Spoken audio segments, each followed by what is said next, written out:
recording.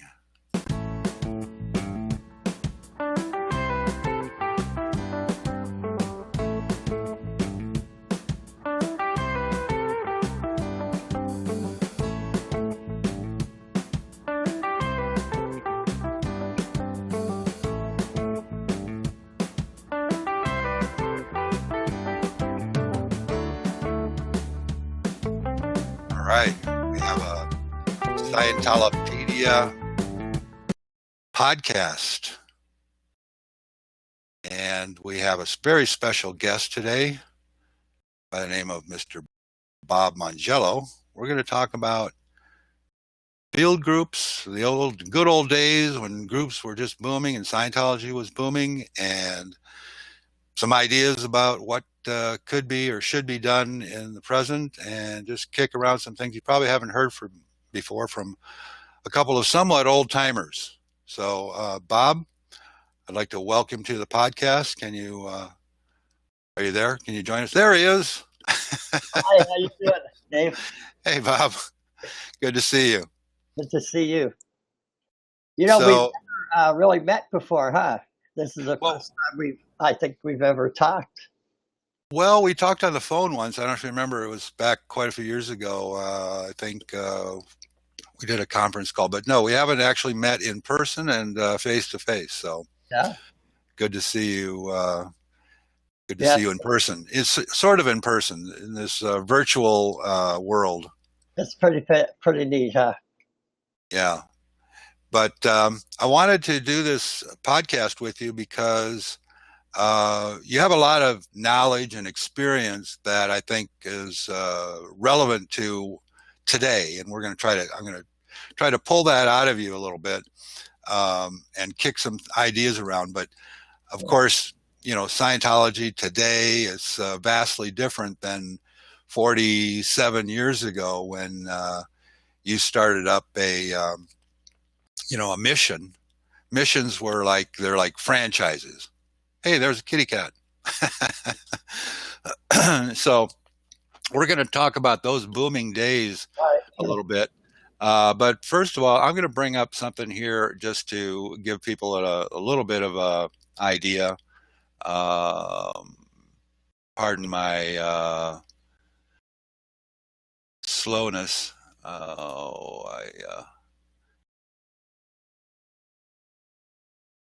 I was getting a warning there, and I clicked the wrong thing. But you know, when you try to be the engineer and the host at the same time, it's a little bit difficult for us to be multitasking at our age, as we talked about. But I've got a few slides here I thought that would sort of kick off the conversation because I titled this thing Pizza and Scientology Field Groups, and people might go, what the heck does that? I mean, that's just a weird tie-in, but you're the perfect guy to do that with because that's what you have your own a business. You are a pizza making man, right? Yeah, I cater parties. I just started this actually about 6 months ago, and it was just on a whim.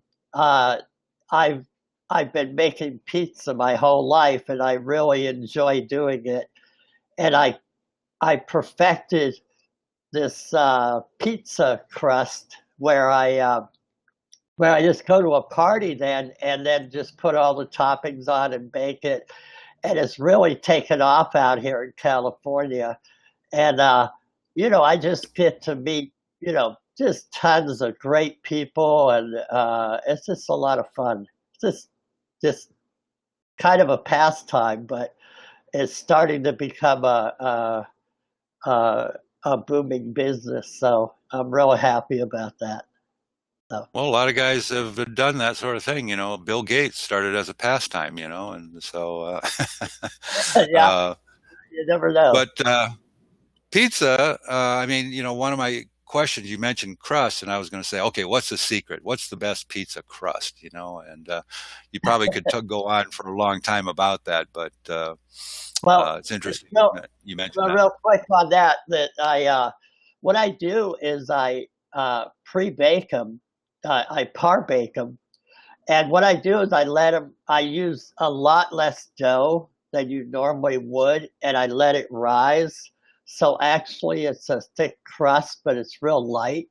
And I get this comment all the time of they were expecting to be weighted down by eating my pizza. And they just say it's a very light crust, and it's really being accepted really well out here. Wow. That sounds Yeah. yummy. Well, we'll paste or post at the end of this video a link to your website or Facebook Sure. page or whatever you have. And you're in Southern California, so for now, until you go international, people are going to have to come to Southern California to That's right. taste it. But I also, it occurred to me, it's kind of a silly thing, like the title of this, Pizza and Scientology Field Groups, but there's a metaphor there. And this will get into a little bit of the meat of what we really want to talk about. But us old timers, we sort of understand that everybody really wants or needs or would adopt Scientology. Similar to pizza, everybody loves pizza. you know, Yeah. you can't. I mean, I can't think I've ever met somebody that didn't like pizza. Children love it. Everybody kind of like just, it's Yeah. comfort. It's comforting. It's got that basic. You could do it probably in an Italian way, but it's got that thing. And those of Very. us that have been around Scientology long enough, we understand that if you get down to the simplicity of it, it's a very similar thing. I mean, people are starving for some comfort, spiritual food, Yeah, right? absolutely. Yep. And for you and I and many other veteran Scientologists, it's just like water off a duck's back, to use another metaphor. Hmm. But you come in, you sit somebody down, you have them sit across from another person, and you have them confront that other person in in a simplicity way that they've never done before. Yep. And it blows their mind. And they just win like crazy doing the simplest, most basic Scientology principles or techniques. Yep. And so Uh, that's where the pizza tie in. What do you have to say about that well, theory? listen, the comm course changes lives. It completely can change. I've seen it happen over and over. In Riverside Mission, we had over 150 people on the communication course. And every day I would see that happen. I still talk to people this day that remember doing the comm course and it changing their lives. And Sorry, I'm going to flip through a couple of slides here. That's the only sure. other one of you with the pizza, and then we'll get off that. Okay, sure. Yeah, I wanted to show talk This about the mission. Um, that's we had 180 staff members, and we started with just three people: Ben Corden, Mary Corden, and myself. And in 1970, and over the course of about 3 years, we just really started booming it. Um, I'm not an auditor. What I took to is the policies. I when I After I finished the communication course in Orange County, that's where Ben and Mary worked. Orange County Mission, owned by Ray Kemp, um, right.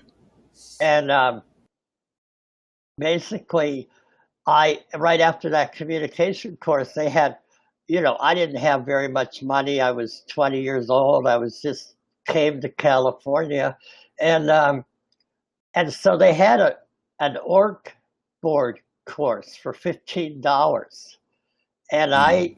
when I did that, I did it in about a day and a half, and then they had an executive org board course, and I did that in about 4 days. And while I was on that course, there were in Orange County, there's a lot of very wealthy people, business people, and um, I didn't know this, but they were on the course, and I would talk to them. They said, I said, how long have you been on this course? And they said for a year. And I was doing the policy to me was like I was reading something that I already had read and understood before. And it Mhm. just was a natural thing. So that's when we started the mission, I was I just put the org board in. I the the data series, the org series were just coming out in '71, I think. Yeah. And all that information, I would just read it, and it was just second nature to me. And so I concentrated on the public division, and uh, that's where I really worked the heaviest. But once we established that, the rest was easy. And to this day, it is the easiest thing for me to see and do. And I do a lot of um, business consulting for free, but it just is the greatest technology on how to operate and build a business to me. Mhm. Uh, Recently, also Max Fury contacted me, and I've gone over, how to build his Division 6. And actually, his Russia team uh, Right. actually started following what I was saying, and I think they're doing real well. They sent me pictures of their comp course, but it's actually quite simple to build a mission. It could be Yeah. done the same way today. Yeah. Max mentioned your name. Actually, I did a podcast with him a number of months ago, but he mentioned that he'd spoken to you, and your grasp of the simplicities of applying those concepts, is very admirable. And with the complications that have been added on top of all of that, Yeah, by the church, and we'll talk a little bit about the existing scene of the church, but it sort of clouds and mucks up the thought processes. It's like with the auditing tech or the mental tech. There's so much of it, and then there's so much chatter out there on the internet and so forth. It it kind of clouds the whole simplicity. It's like, again, going back to the pizza dough, there's a simplicity there that if you can see through it, it's not this huge, magical, complex, right. multifaceted thing. Anything that, is done well usually boils down to some simple basics that are just done well, you know? Dave, I would in back in the '70s when I first read the data series. I was honest with myself, and I said, because when you read a policy, he kind of makes a statement like, you know uh,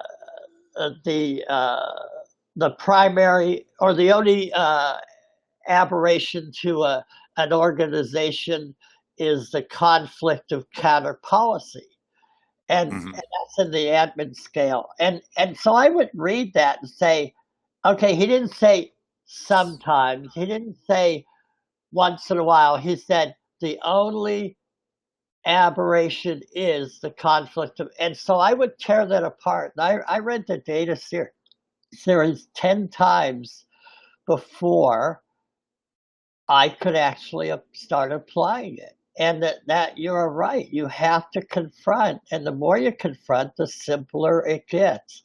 But I'm convinced that you have to be honest with yourself and say, I read that. Can I apply it? And that's where I think people get lost. They just read it and think they can apply it. And so the application, so I would do that until I could actually uh, apply the data series and understood it from all different angles. Um, there was a point where in Riverside Mission we were doing, all our stats were consistent. So when I say we made $20,000 a week, we made $20,000 a week. It Which wasn't, in today's dollars, that's probably 4 times that. yeah, easily. And back in the 70s, $20,000 a week, steady. Now, I, That'd be like 80,000 today, yeah, and today's dollar, yeah, rough. the other difference, or the other point is, when I would talk to org staff, they would make like $30,000, but that was 1 week, and then the rest of the weeks were low. We consistently every week made $20,000, and I knew why, because we got 20 communication starts a week, and so I would constantly look at the information and say, what is happening? And there was a point where I said, I need to do a data eval on why we can't break $20,000 a week, which, we, should have been the happy, we were happy, 20, I mean, we were very successful, but I wasn't happy because when you take 20 communication starts a week and add those up, the numbers weren't making sense. What was happening to those 20 people? If you multiply that times 52, where are all those people? Yeah. So I did a full data eval, and I saw that people what we would do is they'd get on the comm course, and we would reg them for life repair for $1,500. And so literally, and that was about 7 people a week. And then I even I traced all those people, and I did a complete data eval and realized that really we were just blowing people off. And so I made this change where I looked at where the people were blowing. One of them was when they were coming into the comm course and saw 100 people bull baiting. It was outrageous. Yeah, it was outrageous, right? And so it was in the beginning, right before they even came, they would never come back up because they couldn't run that. So I built a special room for new people to come in and do OTTR 0, and literally it was soundproof. They didn't know what was going on in the comm course, and so that we built their confront up to be able to go into the comm course. The other thing is,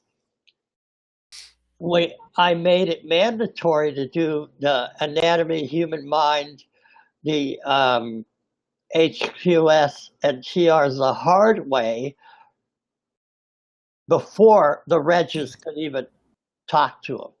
So they got more educated. They became Scientologists, and they learned the fundamentals. So we went from 20,000 a week to 40,000. And again, when I say 40,000 a week, it was every week. There wasn't a slip. So everything's a gradient. Even our dissemination line was, we just said, would you like to come to a lecture? And I think we mentioned Scientology. We didn't have back off on, I remember that time period. There was a little handouts. We'd go. I was in Detroit at the same time, and it was a booming org too. And we go downtown Detroit and hand out these little invitations to a free lecture about the mind, or I don't know, And so that's what brought people in. They'd get an introductory lecture, and then boom, sit them down and have them doing TRs. I should interject here that there's an excellent video of you going through a lot of this, and more pictures about of the mission and the space that you were talking about, the big rooms and so forth, are all in that video. And I'll link to it at the end of this one, so people that want to see more about what that looked like, and more detail about, because you go into more detail about the successful actions of how you boom that mission. and That's right. had why it was so successful. Because there's a lot of lessons to be learned that I think we could be applied today. I think every one of them. I honestly, I think Scientologists are more afraid to mention Scientologists than the public are. I mean, I meet new people all the time, and I tell them I'm a Scientologist, and literally, I have never had anyone run and hide or whatever, and they may have questions, but I don't think even back in Riverside, Scientology was under attack. I mean, it was in the press all the time. Um, they had all these stories. So I don't think, I think we worry more about mentioning the word Scientology than we should. Well, and that's a good point because people give the internet more credibility than it deserves.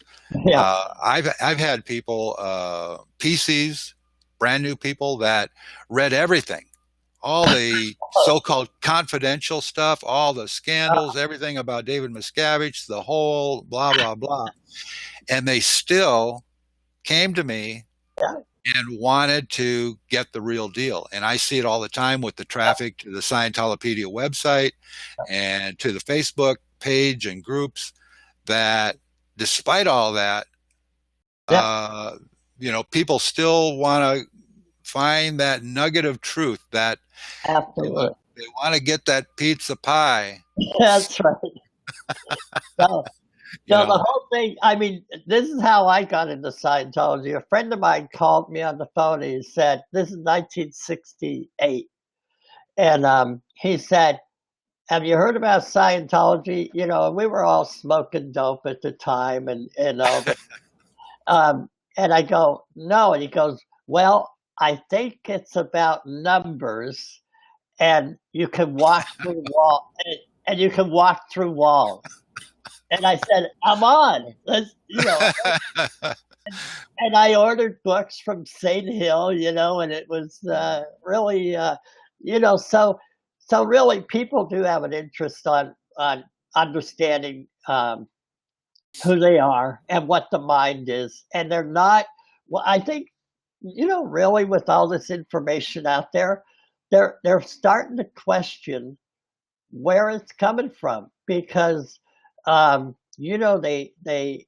not to bash churches, but there just are not answers. People, I remember being a little kid and I was raised Catholic, and they said, well, you have a soul. And so I remember very clearly going, where is this soul at? I mean, is it in my chest or where is this soul? I know. I had the same question. You probably grew up Catholic like I did. Yeah, I did. Yeah. And well, the other problem is I went exterior when I was a kid, and I was sitting there looking at my body going, there's something that I need to understand what's going on here. So, those are, well, people are going to have those questions, We're in the middle of a spiritual awakening and a spiritual, if you know what to look for, and, as you go up the Scientology levels, you sort of notice these kind of things more and more where, there's new guys, gurus coming out and talking about spiritual things. There's groups forming up, self-improvement. There's all these different areas, even at the high-level politicians and governments. Every once in a while, you'll see people talking about, I'll use Trump as an example. He's talking about how I've never seen a president in my life, and I don't want to get into a political thing here particularly,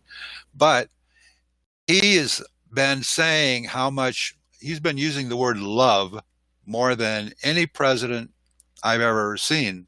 Wow. And putting in recent things like there was Kanye West talking about love and coming out and saying that we need more love. And so there is a spiritual awakening, and a lot of that, if we go into the behind the scenes or the deeper levels, is some of the things that are being done at the upper OT levels within Scientology. But that's going off onto another little bit of a track. But this native searching that everyone has is there, and you can almost ignore their complaints about the church and, oh, it's the scandal this or scandal that. Just ignore it and say, please have a seat in this chair. I'm going to have somebody sit across from you. Oh, yeah. Yeah. Yeah. Go ahead. Well, when I left in 1978, the information I knew about organization conflicted so much with what was going on, even at the mission I was at, that I had to leave because what I was reading was not comparing to the existing scene of Scientology. Scientology has took a hard left turn into where it is now, and it was so conflicted. And I honestly, at the time, said, I probably will not get in session till next lifetime. I really had that thought, and I was totally amazed that enough people broke away and started the independent field. I really commend the people like Captain Bill and these people that actually pulled that off. Being in a mission, I just didn't see a way out, and I didn't think I couldn't. It took a long time for me to actually wade through and get through. I listened to so many LRH tapes that I've never listened to in the 50s and all that during this time. And my daughter, actually, Cherise, helped me. Of course, my whole family helped me get back into session, but it was a struggle that whole period. But well, it was a hit of major magnitude when let's frame this for people that may not know a little bit of this history, but we showed a picture of your staff. There was like 180, I think, at one point. Right. 100 people. That's staff. That's not the people that are coming. That's like, imagine a McDonald's that had 180 people working at it. This would be the biggest McDonald's in the world, Right. And these were tremendous organizations, a network of organizations around the world that were primarily, that was the feeder for all of Scientology. That's what brought people into Scientology. Yep. More so than the actual churches, because you have a major church in one city like Southern California, but I don't know how many missions there were from Orange County to Riverside to others, and up in Northern California and all over Europe. Tens of thousands of people were getting introduced to Scientology through this mission network. Then comes along the Sea Org. Now, one thing we didn't mention, that during those startup days in 1971, you didn't have the Sea Org interfering with you. Oh, yeah. There was no way. Yeah. Right. What you were doing is you were being managed by the Guardian's Office, the much maligned and the totally, brought to disrepute Guardian's Office. Yeah. But the fact is that they were the overseers, the management body of the church during this tremendous booming period. Because did you have much contact? Did they come in and tell you what you had to do, how you had to do it, and give you programs to run and micromanage you from day to day? You're right. There was, we were autonomous, and our senior was this little guy in England. It was franchised worldwide or something out of St. Hill, and it was this. Mm-hmm. I forget his name, but I literally ran into him on the internet. But we just sent our 10% in, and we never heard from him ever. So we had that autonomy. The breakdown was when we started. I noticed this in let me just put it this way. When I started getting into clearing and OT levels, and Ben did and Mary did, that's where things started breaking apart. I think the OT3 and knots and that whole area is probably, I don't want to scare people, but it's the one area that you really need to work through. And I think a lot of we lost a lot of old timers right in that area.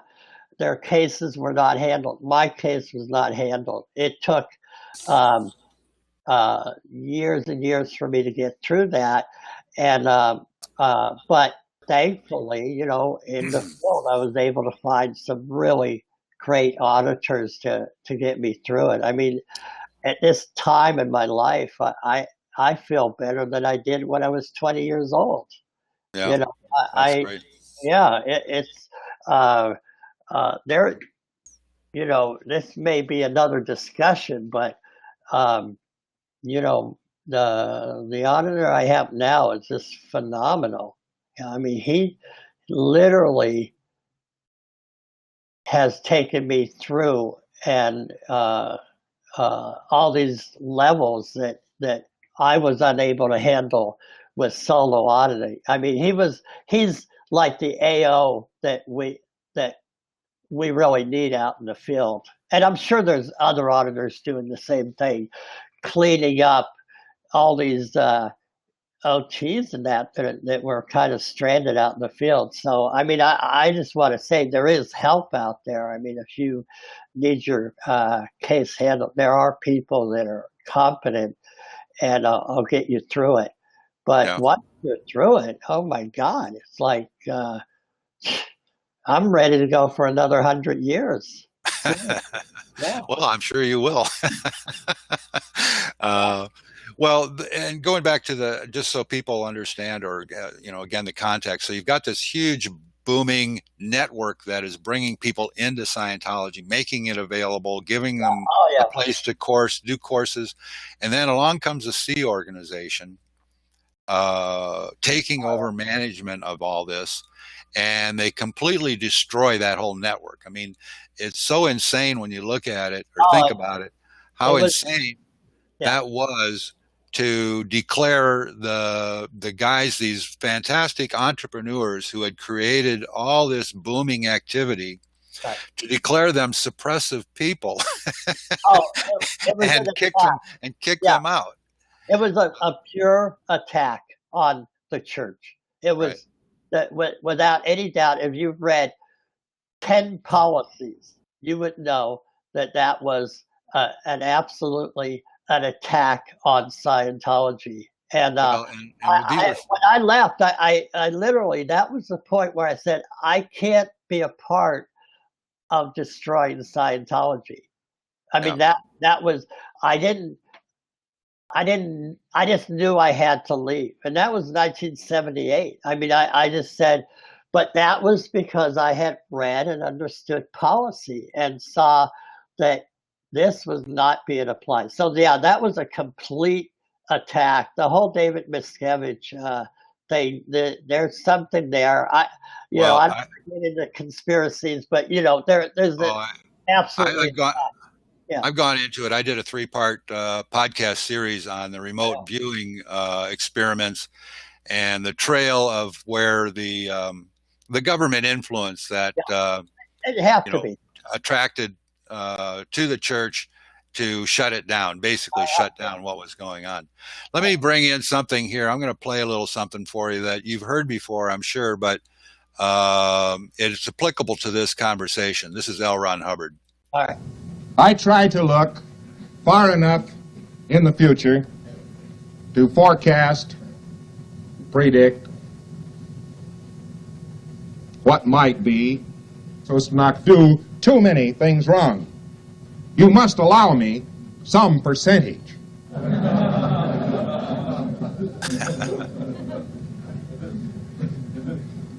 And as I look into the future, I see that we are handling here material of a potential control and command over mankind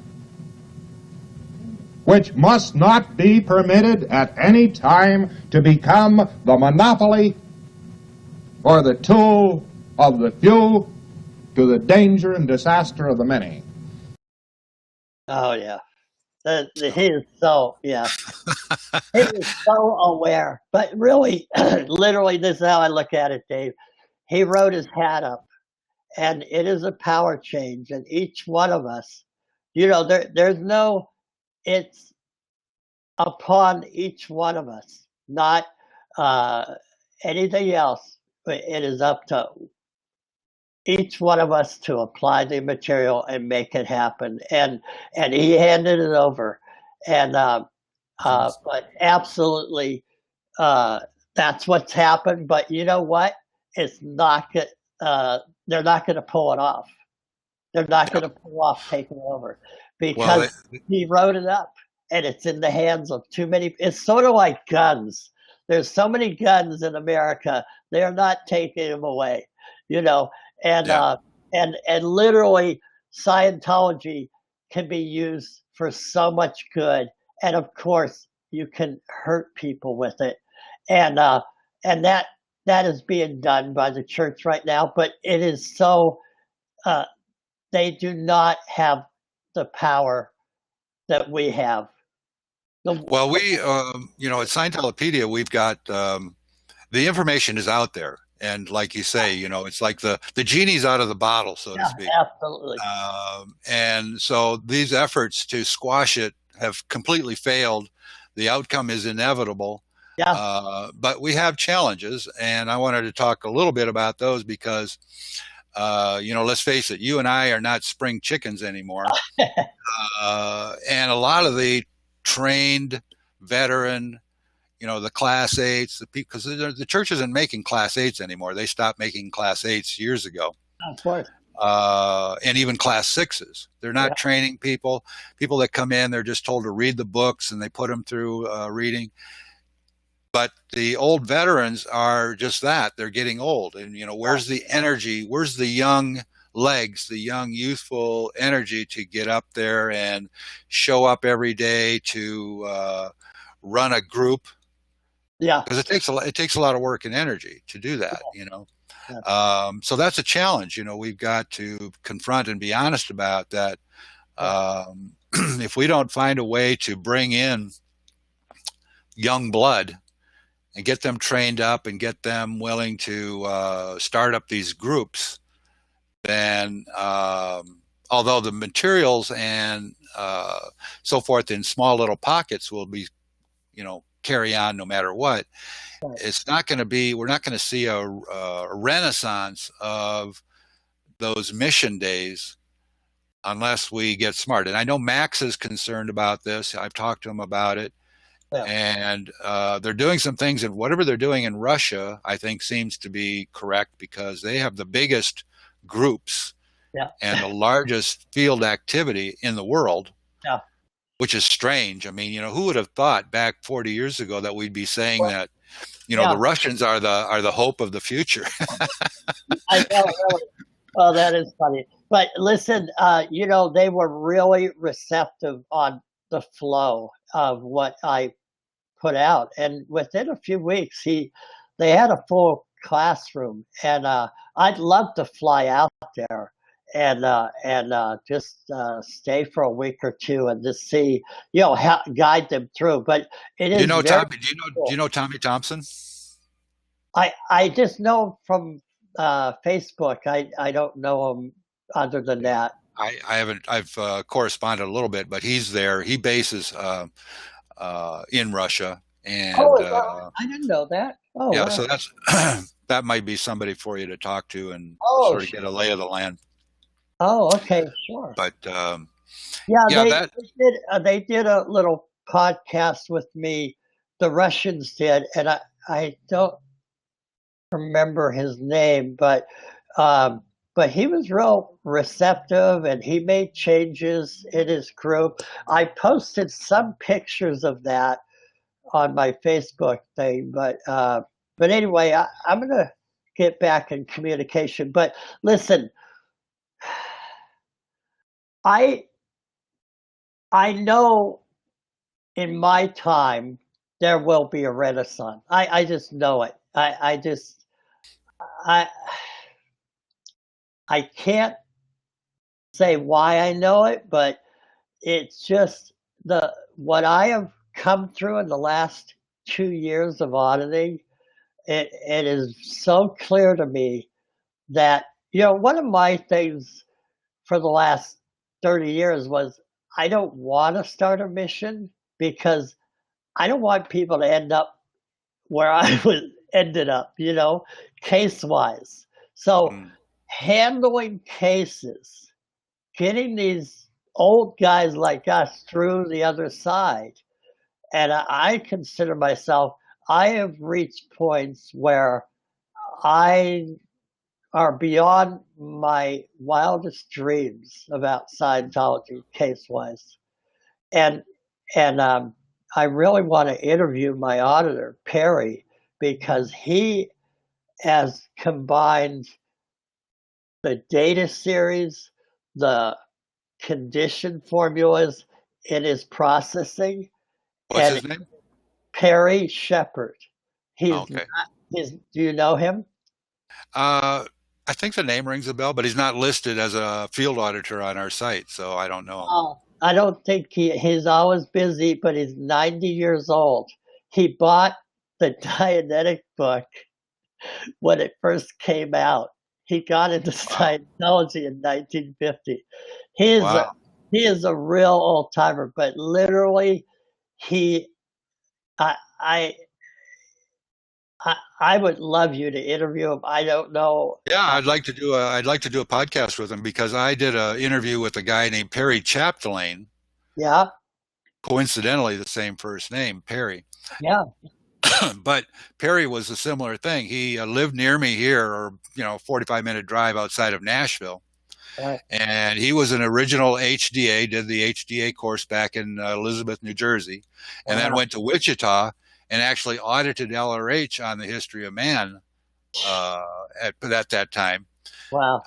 And then was out of Dianetics by 1954. But he passed away a couple years ago, but I've got a series of about a dozen separate little small interviews with him. He talks about Volney Matheson and the original meter, and when LRH met Mary Sue, and all this juicy stuff. Like Don Purcell was the original, financier of the foundation back in Wichita. All these stories. He was just like wonderful. So, yeah, your Perry would definitely put me in touch, or email or phone or something, and we'll do a amazing. I mean, I'll just say this real quick. What he just did to me, he said, "What hat are you wearing right now?" And that put me, that's the existing scene. What he was asking is, what is your existing scene? What hat were you wearing now? And that just took me, it just was able to say, this is where you are, this is where we're going. And from there, I can tell you, every session that I walked out of, I was floating down the stairs. I even fell down the stairs once because I was so exterior. And I had to walk around and just having this. I mean, this happened. I go every Sunday for 1 hour, and it's a blowout session. And to this day, sometimes I have to wait a few weeks because to come down. But he cracked my case directly, and his approach is just it's just unbelievable. So anyway, yeah. So once once I got through and said, wow, okay, this is where L. Ron Hubbard is trying to take us.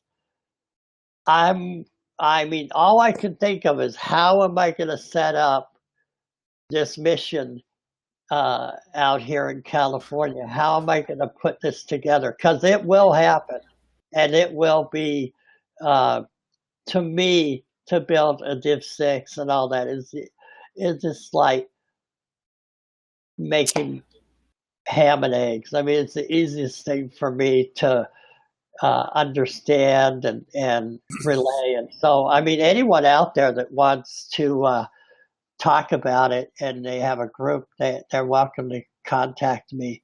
But we'll put your contact information at the end here, and I guess my underlying core reason for wanting to talk to you was because and I'm sure there are people that have, had the idea they'd like to do something, start a group, local little group or whatever. Maybe this would inspire them a little bit and to take the next step to actually do something. It can be done. Listen, let me play one more thing by LRH here. All right. This is sort of a follow-up to the previous one. I try to look far enough in the future to forecast, predict what might be, so as to not do too many things wrong. Actually, that was the same one. I clicked the wrong one. But this is the follow-up to that. Right. And I believe that the freedom of the material which we know and understand is guaranteed only by a lightness of organization, a maximum of people, good training, and good, reliable, sound relay of information. And if we can do these things, we will win. But if we can't do these things, sooner or later the information which we hold will become the property of an untrustworthy few. This I'm sure, because it has always happened this way. But that's no reason it has to keep on happening this way. I am not of an inevitable frame of mind. That's incredible. That's out of this world. And from everything I know now to this day, it all makes sense. And we've broken through the other side because history repeating itself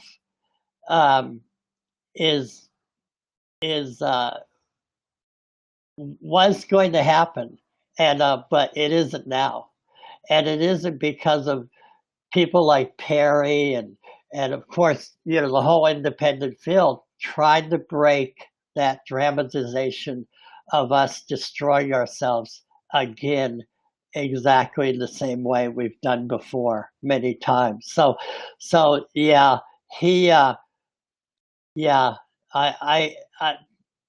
I believe that LRH knew that actually we're going to repeat history, and that's what he was talking about. And he wanted to make sure somehow that we broke that chain, and that chain has been broken by many great independent people, Captain Bill and Max and all these people. You starting this website, it's all part of the breaking that that dramatization that we've done. Listen, I wanted to bring up, Mark Scheffler? He's I've played golf with him. He's a buddy. I've never met him, but I just met him. I think I listened to a lecture on your site by him, and I started communicating, and we've been communicating. But he wrote a book. Are you aware of that? Okay, you need to get a hold of him because I read the first part of it, and it is incredible. It is going to be a #1 bestseller in the world. It Is is it a on. pub? Is it published yet? It's pre-published, but he's letting some people read it, and it's about the tone scale, and it is done so well. I am telling you, it's on a public level, but it is just out of this world, and it is going to be. Yeah, he's a good guy. His tone scale seminar is legendary, Well, uh, and we have it on the Scientolopedia site right at the top. Anybody yeah, that wants to watch that, he's excellent. it's going to be a big public dissemination tool for the field. Big, That's great. yeah. Cool. You need to talk to him about that. But it is. Listen, it's going to happen. People are crossing over that no interference area where many people are kind of been lost, and that is the breakthrough. And I'm not an auditor, but I can tell you that I think that a lot of people are looking for the one process that'll make them Superman, and it's not that way. It's we are, the goal is a static being. The first 10 axioms describe the ideal scene. And what if auditors can take the ideal scene, those 10 first axioms, and then plot where the PC is, the existing scene, and start working on how to get them toward a static being. The static being has no location in space, and so it has no. You're not the physical universe. We've become the physical universe, and the whole idea is to unload that, so you're just you, and Yeah. and that's what people should be looking forward to. The Superman powers are, I think, the wrong goal for PCs, because I'll tell you, when you start heading toward, when you get lighter and lighter, and you're not part of the physical universe, life is so much better and easier to live. Yeah, Uh, agreed. yeah. So, Now, one other thing, just before we wrap up, I wanted to mention on this whole idea of like the future and groups and whatnot.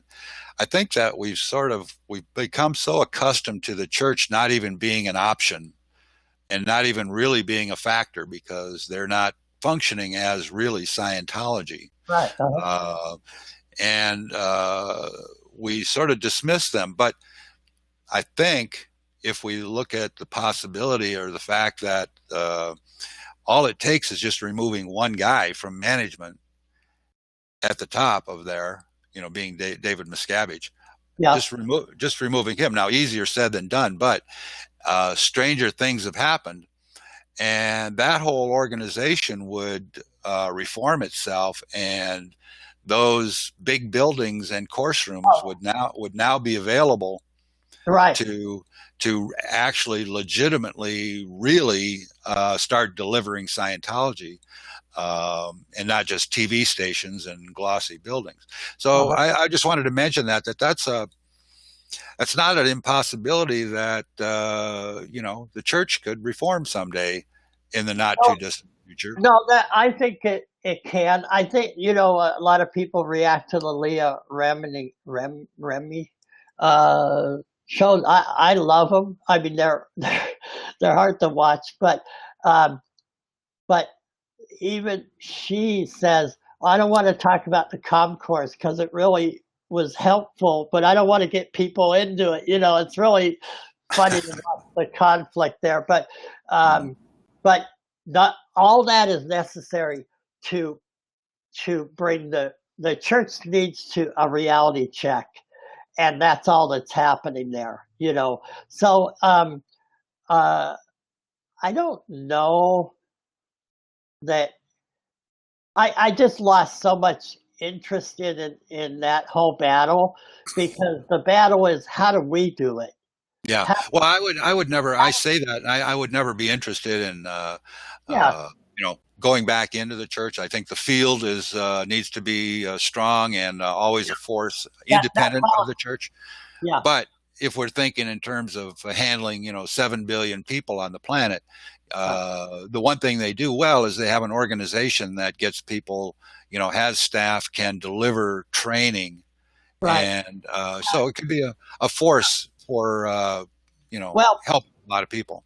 I think what's going to happen, honestly, is the field. There'll be a lot of individual groups, and once the competition starts getting in there, like, we had a competition with Martin Samuels, and so the mission holders had a competition and who could do better in that. And so once that starts happening in the field, um, Scientology, the church will disappear because, I mean, even at this point, they don't have PCs and students coming in.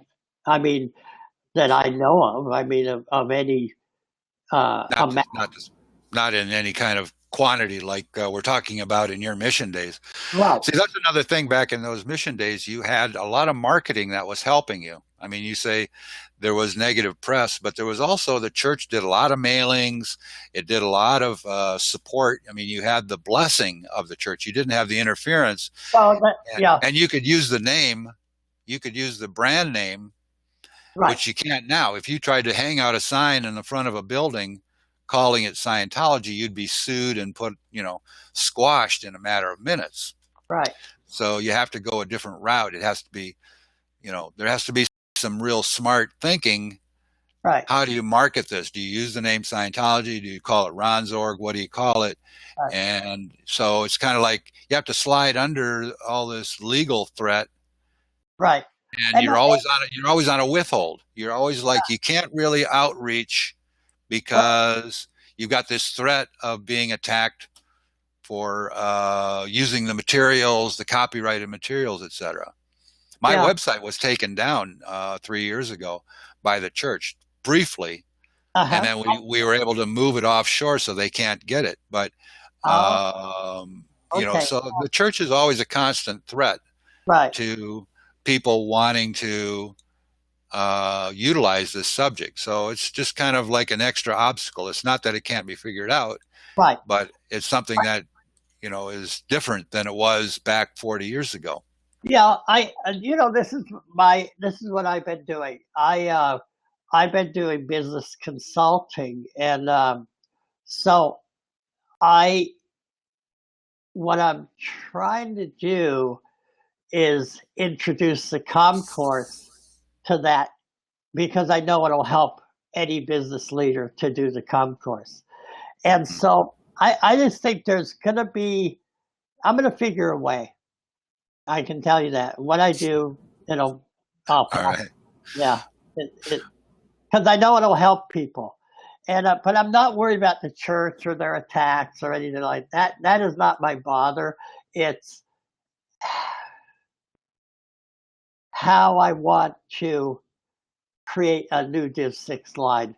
But it'll always involve the course and the HQS. I think there's a lot of bright ideas that can be where, it can be integrated into other, like you say, businesses or other self-help groups, can be taught how to get people to sit down across from each other and go through the communication drills. I'm just saying it's a barrier. You can't go out there and market it as Scientology is all I'm saying. It has to be some other workaround, which, just adds a layer of more difficulty and is a barrier that, people run into. Yeah. But I think that we can figure that out. Yeah. Well, you are a great inspiration, both what you did before and the fact that you're still in the game. You're still making pizza, buddy. You're still giving that, making it available to people, and on both the metaphorical level with Scientology and also in reality, if somebody wants some really yummy, good pizza. Okay.